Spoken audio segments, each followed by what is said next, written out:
The goal of this video is to be able to identify patterns in numbers and use some mathematical language to describe those patterns. So let's look at these key terms to start off with. The first one is a sequence. That's essentially just if you have a bunch of numbers that are following a pattern, you can call that list of numbers a sequence. A common difference is essentially means if that pattern is adding or subtracting the same number every time, that will be a common, as in the same, difference between each number. So maybe you're going up by 5 every single time or going down by 3 every single time. Then lastly, we have a common ratio. So if you're multiplying by the same number or dividing by the same number, the ratio between each consecutive number will be the same. So again, it's a common ratio, common difference, depending on what kind of pattern it is. There are many other different kinds of patterns, but those are the two most frequent. All right, let's look at these examples. The first pattern we have in question 1 there is 2, 4, 6, 8, 10. Now, as you might notice, every single one of those numbers, if you add 2, you get to the next number. So each number is just 2 higher than the previous, which means it is a common difference of 2. It's going up by 2 every single time. For the second one, we're going from 10 to 20 to 40 to 80. So from 10 to 20, you would add 10.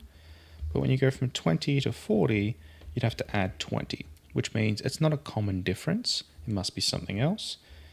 If I were to take the number 10 and double it, I would get to 20. And if I double it again, I would get to 40.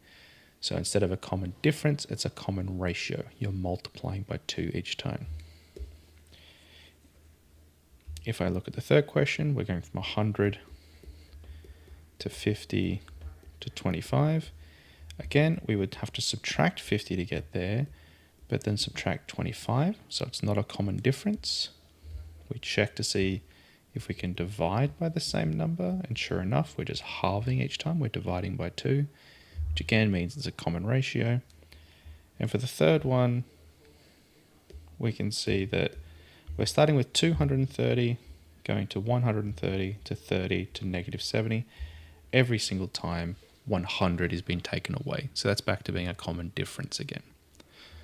Now, 5 and 6 are different kinds of number patterns. They don't follow a common difference or a common ratio.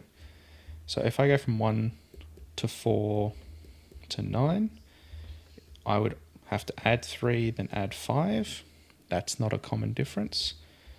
I could multiply by 4 and then multiply by 2.25. That's not a common ratio.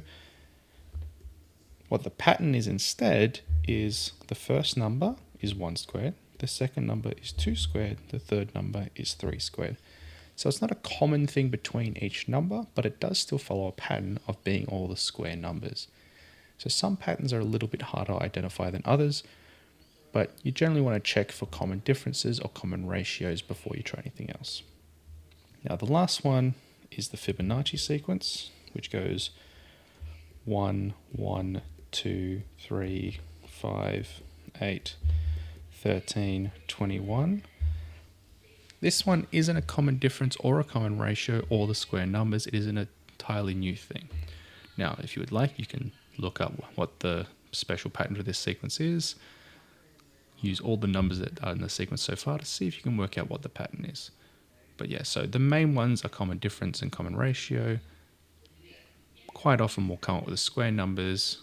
There's also triangle numbers, but the Fibonacci sequence is quite a challenging one. See if you can give it a go.